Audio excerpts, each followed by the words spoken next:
ఏంటి అక్క ఇంత దిగాలుగా పడుకుంది అని అనుకుంటున్నారా? సరే కానీ మా ఆయన టైపు ఇంకెంతమంది ఉన్నారు నా సబ్స్క్రైబర్స్లో ఎవరైనా ఇట్లా ఆలోచించే వాళ్ళు ఉంటే కమెంట్ చేయండి చూద్దాం.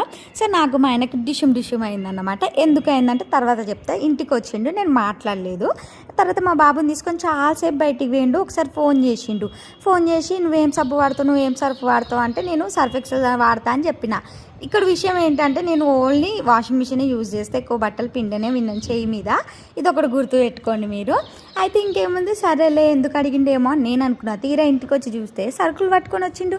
నాకు మా ఆయనకు గొడవ అయింది ఆ సరుకుల దగ్గరే. ఎందుకంటే ప్రతిసారి మాకు ఆ సరుకుల దగ్గర అవుతుంది, కావాల్సినవి కొనియడు, అన్నీ తక్కువగా అంటే అవసరం లేని అన్నీ కొంటామని నన్ను తిడతాడు. నాకు తెలీదా? చెప్పండి, మీరు చెప్పండి, నాకు తెలీదా ఏం కొనాలి ఏం కొనొద్దని? సరేలే నాకంటే నేను అనవసరమైన అన్నీ కొంటాను, కానీ మా ఆయన కొన్న ఏంటో మీరు చూడండి. అసలు నాకైతే నవ్వు ఇప్పుడు చెప్తుంటే కూడా ఆగట్లేదు. అది పట్టుకొచ్చినాక కూడా ఇక నేనైతే మాట్లాడలేదన్నమాట. ఇక సరేలే ఏమేమి తెచ్చిండు అని చూస్తే 4 పెద్ద బట్టల సబ్బులు తీసుకొచ్చిండు. అయ్యి అసలు నేను వాడనే నేను బట్టలే విండని, నేను ఏం చెప్పాను ఇక.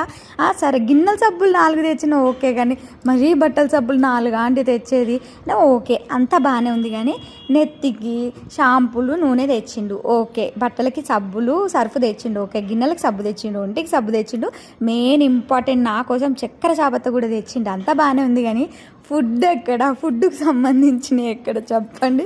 నేను కొంటే అన్ని పిచ్చి కొంటానంటే మరి ఆయన ఏం కొన్నాడు మీరు చెప్పండి? ఏది తెలీదు, కానీ నోరేసుకొని అరుస్తారు. అలా చూసారా, మా ఆయన పని ఇలా ఉంటుంది అన్నమాట. ఏం చేయమంటారు చెప్పండి మీరు?